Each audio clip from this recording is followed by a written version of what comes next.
উড়িষ্যায় জুয়েল রানাকে কিভাবে পিটিয়ে খুন করা হয়েছিল তার সঙ্গে থাকা একজন একেবারে হুবাহুব সেই ঘটনার পুরো বিবরণ দিলেন।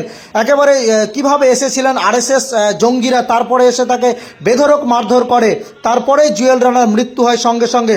পুরো ঘটনা জুয়েল রানার সঙ্গে থাকা কি ঘটনা ঘটেছিল আপনার সাথে সেখানে? বাসা থেকে খালি আমি একটু খালি বাড়াইছিলাম বাইরে, বাড়ার পরে 6 জন মিলে এলো। ওরা হাতে এসে টেসে বলছে, মানে 6 জন 6 রকম কথা বলছে। কে বলছে আধার কার্ড, কে বলছে বাংলাদেশে একটা পিঠ, আর কে বলছে জয় শ্রীরাম বল।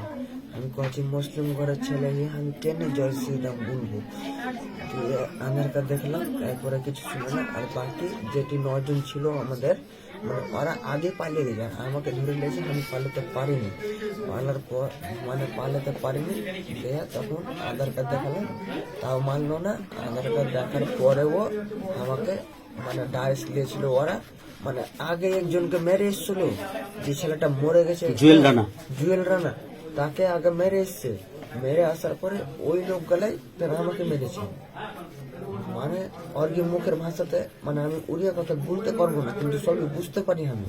কিন্তু ওরা বললে কি ওই মাইঘাটাকে, বাঙালিটাকে মারি করি, ওকে মারি দিলি, এটাকে পুরা মারি দে।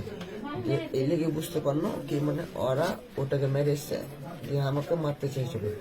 দিয়ে মারতে মারতে তখন আমাকে কি দিয়ে মারলো আপনাকে? আমাকে মারলো যেটা রড সিধা করি না, ডাইস 16 বড় বড়, মানে যেটা ডাইস 16 রড সিধা করি, ওই ডাইস গালা দিয়ে মানে সব মেরে টেরে ডাইস গালা ফেলে দিয়ে পালিয়ে গেছিল। তখন অন্য সঙ্গীরা, তোমার যে সঙ্গে যারও ছিল তারা কোথায় ছিল? মানে তারা পালিয়ে গেছিল, নিজের যান বাঁচাতে লাগা পালিয়ে গেছে বিদেশে। ওটা একটা বিদেশ, কে কার হবে, যে সব পালিয়ে গেছিল। তারপরে ওরা সঙ্গী গেলাকে মোটামুটি 1-1.5 ঘন্টা পর ফের এলো। আসার পরে ফের তখন সঙ্গী গেলার মোবাইল থেকে ফের আমার কাকুকে ফোন করলাম, আমার শরীফ কাকুকে, কাকাকে ফোন করে, ফের কাকাকে ফোন করে, ফের কাকা এলো। কাকা হাকে ওখানকার হসপিটালে নিয়ে গেলো। হসপিটালে নিয়ে যে ফের মানে মোটামুটি করে একটু খালি পাখানটা সিধে করে খালি পেটে দিয়েছে। আশিক ভাই, ঠিক যখন এই ঘটনা ঘটে তখন কটা বাজে? তখন রাত 8টা বাজে। তখন তোমরা কি করছিলে? তখন মানে আমরা বাসাতে ছিলাম, আর বাসাতে ছিলাম, আর শোয়ার বন্দোবস্ত বা রাতে তো তখন খাওয়া দাওয়ার ব্যবস্থা করছি, রাতে মানে খাওয়া দাওয়ার ব্যবস্থা করছিলাম তো। আর প্লাস মানে আর খাওয়া দাওয়ার ব্যবস্থা বলতে সে আমরা তো সকালে ফের তো রান্নাটা করতে হবে।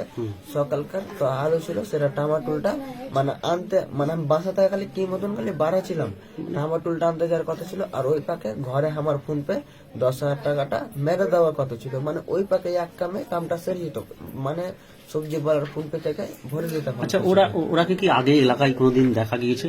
আগে কোনোদিনও দেখা যায়নি। সব বজরং বলছে না, সব কপালে টিকে দেখা, লাল টিকে, আরে সব এটা শুধু এই জয় শ্রীরাম না বলা, বাংলা ভাষী হওয়া, মুসলিম হওয়া, বাংলা ভাষা বুড়ার লাগে। আর মুসলিম ফের হিন্দু জনগুলাকে একটা কেউ মারে না। হিন্দু তো কত কত বাঙালি আছে, হিন্দু গালাকে একটা কেউ মারেনি। হিন্দু গালা মানে আমরা কথা শুনতেও পাইনি কি হিন্দুকে মেরেছে, মানে সব মুসলমানকে খালি। ওদের কি মুখ ঢাকা ছিল? ওদের কি মুখ ঢাকা ছিল? ওদের সবার মানে মুখ ঢাকা ছিল, মানে তো এরকম রুমাল, আর যেটা মাস্ক করেছে ওটা ওগুলো পিনেছিল 3 জন। মানে খালি জামা গালা খালি চিনতে পেরেছিল, লাল জামা পিনেছিল 2 জন, আর সাদা। এইরকম কি আগে কোনোদিন হয়েছে? কেউ কিছু বলেছে বা ভয় দেখিয়েছে, হুমকি দিয়েছে, না এটা প্রথম?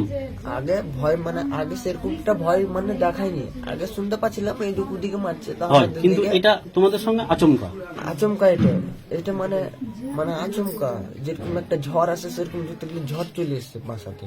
মানে এটা আচমকা। কিসে এসেছিল? কিসে চেপে এসেছিল? সবই মোটরসাইকেলে আসছিল। কজন মোটরসাইকেলে ছিল? মানে 2 ঘন্টা গাড়িতে 3টে করে 6টা লোক ছিল। তাহলে এখন কতটা আতঙ্কিত আশিক? এখন প্রচুর আতঙ্ক। ওখানে কি আর যাওয়ার ইচ্ছে আছে? ভালো হয়ে গেলে, সুস্থ হয়ে গেলে? ওখানে আর কোনদিনও যাব না। আমি খালি এটাই বলতে চাই আমাদের মুর্শিদাবাদের প্রধানমন্ত্রী গুলাকে, যে আমাদেরকে খাটবে লাগে কিছু একটা করে দিতে হবে, কর্মসংস্থান দিতে হবে। সেটা তো আমাদের এদিকে তো লোক পারে। আমরা দেখো মানে এক্সচেঞ্জ হয়েছে, মানে উড়িষ্যার লোক যেরকম আমাকে যেরকম কলকাতাতে খাটতে আসছে, এটা তো আমাদের মুর্শিদাবাদ, আমাদের কলকাতা পড়ে গেছে পরে নাকি স্যার, এটা তো পড়ছে কলকাতা। তো ওরা কইরা কারমে আমাদের কলকাতা যতগুলো ফ্যাক্টরি আছে, একটাও বাঙালি আমাদের এদিকের লোক একটাও তো করতে যায় না, সবই তো ওদিকের লোক করতে আসছে। তো ওইকার লোক তো আমরাও তোমার সঙ্গীরা কখন তোমার সঙ্গে যোগাযোগ করলো ঘটনার দিন, ঘটনার রাতে? মানে ঘটনা রাতে তাও 1-1.5 ঘন্টা বাদ। ওরা সবাই যোগাযোগ করলো, 1 ঘন্টা তখন দেখলো যে তুমি তোমার পা ভেঙে হ্যাঁ, গেছে। পা ভেঙে গেছে। কোথায় থাকতে ওখানে উড়িষ্যার? উড়িষ্যা সম্বলপুর শান্তিনগর। ওই জুয়েল রানার পাশেই। জুয়েল রানা মানে একটু দূরে ছিল, মানে 10 মিনিট 5 মিনিট গাড়িতে লাগতো। ওকে, ঠিক আছে, থ্যাংক ইউ। সেরে ওঠো।